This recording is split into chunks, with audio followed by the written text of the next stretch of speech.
what to do. The dark squares are potentially weak.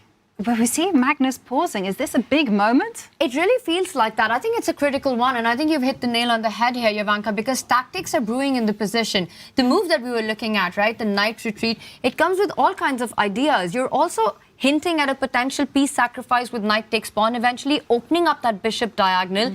The knight can come in with some checks then, and things are going to get spicy really quickly. Did you notice? Hikaru, he was wincing just a couple of seconds ago. He doesn't like what he's seeing in front of him. Yeah, Hikaru doesn't like his position. He's trying to keep a poker face. Of course, he'll lock in, he'll play quick. He's super good at defending with no time on his clock, Hikaru. So Magnus, he's pausing here and now. He's investing the time because he feels it is a critical moment.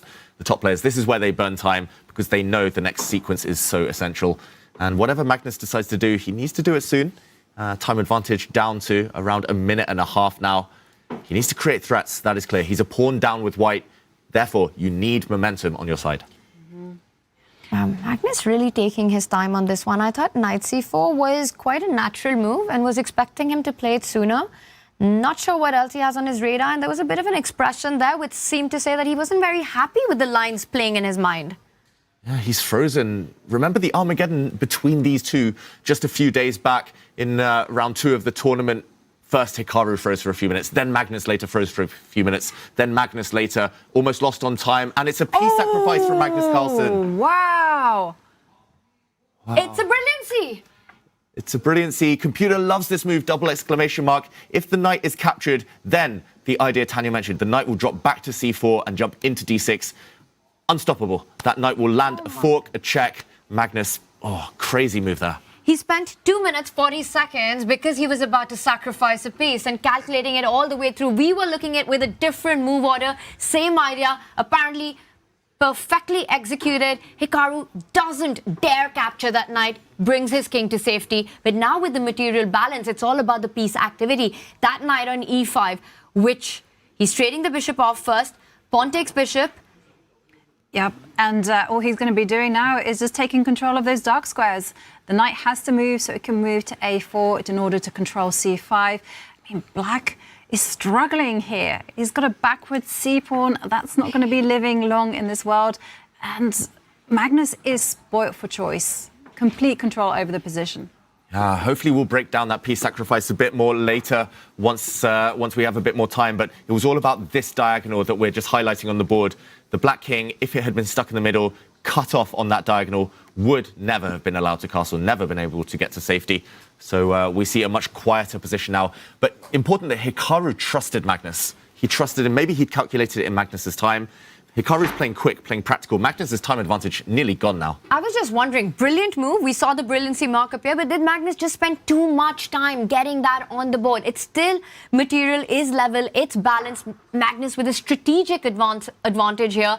That domination that you're talking about on the dark squares coming up. But Hikaru's knight also controlling the c5, b6 points here. It's not that easy, David, and I think anything can happen when you're playing with less than 5 minutes and no increment. Yeah, anything can happen, but white definitely has the advantage. The white queen's coming for a weak pawn. That black pawn indefensible, the white rook sliding over. If Hikaru can't achieve c5 now without losing a pawn, which I don't think he can, we'll see a bishop trade and that pawn just drop off, then he might just be in big trouble. Yeah, but he might just have to make that sacrifice just to get some kind of activity, because at the minute, he is just struggling when it comes to space. And there we see Hikaru just rerouting the bishop to b5. But Magnus, he's laser sharp focused on that pawn on c6. And I'm going to remind everyone of the last Armageddon. Magnus was winning, then Hikaru was winning, then Magnus was winning, and finally in that time scramble, Hikaru was the one who came on top. Again, it's going to be a firefight as the players go down on the clock. Magnus with a 1 minute lead. Hikaru wanting to double up on the a file, putting some pressure on that knight on a4, queen to a8. Could be an idea for black here. Definitely, that seems to be his idea. First, Magnus pushes a pawn. Note how that black bishop was actually hitting the pawn on its starting square. Now, Magnus has a clear threat to win the b4 pawn. Unstoppable. I think Magnus Carlsen will be a pawn up in a very, very promising position. Hikaru's also down a minute and a half.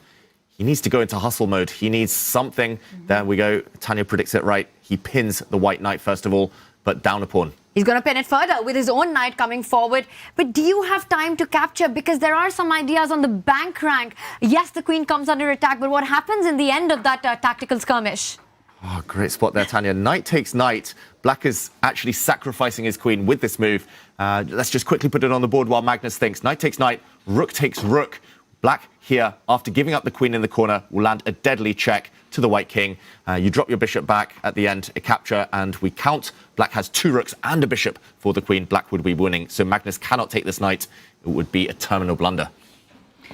No, he cannot capture that knight, but he can make an improving move because the c6 pawn, that's not running away, and that is the ultimate in weaknesses. Yeah, we could see a scenario where Hikaru wins back a pawn by capturing, kind of trading the knights, winning on a4. Eventually, he drops the c6 pawn. It might be 5 pawns versus 4 pawns, rook endgames. It might be a long, long endgame grind. First, Hikaru goes the other way. He blocks the white bishop with his knight on the diagonal, hitting the white queen in the process. Still very tense. Magnus, this isn't going to be easy to convert for him. Not at all. And Hikaru also wants to get his rook into the party, right? You want it on the b file, targeting the b3 pawn, so opening up the way. Magnus does give up his bishop, so a big decision. He wants to play knight against bishop.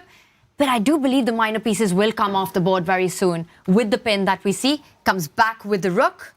Yeah, so Magnus is just simply saying, hey, I'm prepared to give up the b pawn. You can win that one, but I'm just going to be focused on c6. But I was awarded a question mark. I actually thought that Magnus would be doubling on the c line and just primarily focusing on c6. Oh, h5. That is chaos mode initiated. He plans to go h4. Well, it was stopped by Magnus immediately. Yeah, great move, though, Hikaru. He's switching focus. Now, if he can somehow bring the black queen in to this diagonal, potentially, if he can bring his bishop into this diagonal, suddenly the light squared weaknesses around the white king might start to tell. But for now, Magnus still has everything covered. Hikaru improves his rook. Great stability from Hikaru. He always does this. Even when he's in trouble, he finds a way to consolidate, and later, only later, it comes into another phase of the game.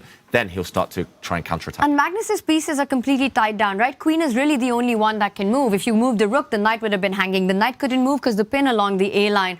So Magnus left with queen moves. He does come back. Will Hikaru find a way to improve his queen? He does it on the light squares. The game will be Hikaru's back. I think you ignore the evaluation bar in such a situation. Well, wait 1 second, because Whoa. look at this. G5 on the board. I know, and it's the light squares around the white king that is going to be very vulnerable, and Hikaru is really mixing things up. Now h4. Look at Magnus. He's feeling the pressure. The last 2 moves that Hikaru's played have been absolutely crazy. They've completely turned the dynamics of the game.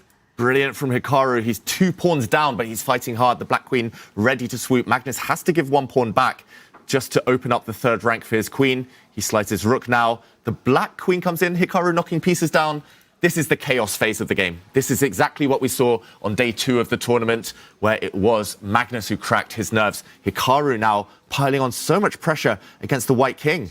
Yeah, Magnus has lost control in this position. He might be material up, but it's pandemonium on the king's side. And now, the king has moved. The rook is preparing to slide over to h8 and infiltrate. This is incredible play by Hikaru. The control and the consistency of good moves that he's shown. This is Hikaru Nakamura at his best. Yeah, Magnus landed the opening surprise. He was dominant in the position, couldn't find a knockout blow, and now it's Hikaru's turn to strike. And the eval bar is bang in the middle, despite the fact black is a whole pawn down. That shows how strong black's attack is. The white knight is actually a bit offside. The black bishop has great potential as well. Anyone's game now. Yeah, completely. And do remember that Magnus is in a must-win scenario. He cannot allow Hikaru any form of perpetual check whatsoever. The rook slides over, and we see a capture on e4. Whoa, that's a brave, gutsy decision, allowing Hikaru to come in with the checks, but it looks like Hikaru's miscalculated it. Magnus's king will survive. He is the champion of King of the Hill. He's ready to go all out there, all again after queen h3. Now the white king's just going to move forward. It can move forward across the board. The white king might actually run away. We might see this happen. And white, after all, is defending with several pieces. Hikaru makes a mistake. Oh, maybe he needed just to capture the pawn on g5. But it is tempting to give a few checks when you only have a minute left. And Setting up bishop g2, watch out. I know. Big threat. You've got to check on e5. But it's white to play. Yes. Check on e5. Have to do that. And maybe the knight can actually start coming back. But wow. Why is this so winning for white? Is Magnus going to be the first to Hikaru's king with the queen and the knight? Yeah, Magnus is getting there first. This is just a one-move threat. Black actually doesn't have too much coordination. Magnus was reaching for his queen there. He can give a check, put everything on dart squares. Oh, he puts his king forward. King march again. Magnus did this yesterday against Gukesh and was punished, but it's working. He's running away on the dart squares. No good checks for Hikaru Nakamura. That is nerves of steel, with the queen, bishop and rook all combining for an attack against the white king and coolly marching up to that f4 square. Things only Magnus Carlsen can do. Yeah, but the clock is ticking down. 40 seconds for Hikaru. Anything can still happen. Hikaru just has to generate some threats somewhere along the lines and let time trouble take care of the rest. It does hang the bishop, this last move. Careful, there's a big threat. Black wants to give a check with his rook, and he would have been skewering the white king and queen because the white g-pawn pinned. Now Magnus getting his queen and king out of the same line. The question is, can he take the bishop? He does. He's a whole knight up now and a couple of pawns, Magnus Carlsen. Hikaru, he needs to land a blow here or he's just busted. Yeah. One move away from winning, right? Knight e4 or knight d7 and landing a check on f6 would be game over. It's insane. Hikaru, with his attack, has chased Magnus's king to the center of the board, but there's no killer blow. And Magnus, he just simply slides his rook on the other side. Full board awareness here by the world #1, coming in with a check on e8. And Hikaru, he is searching for a solution, but he's got no 2 time on the seconds, clock. 2 seconds, 1 second. He's going to lose some time. He's gonna get flagged, and he does. Hikaru Nakamura loses on time. The position was lost anyway.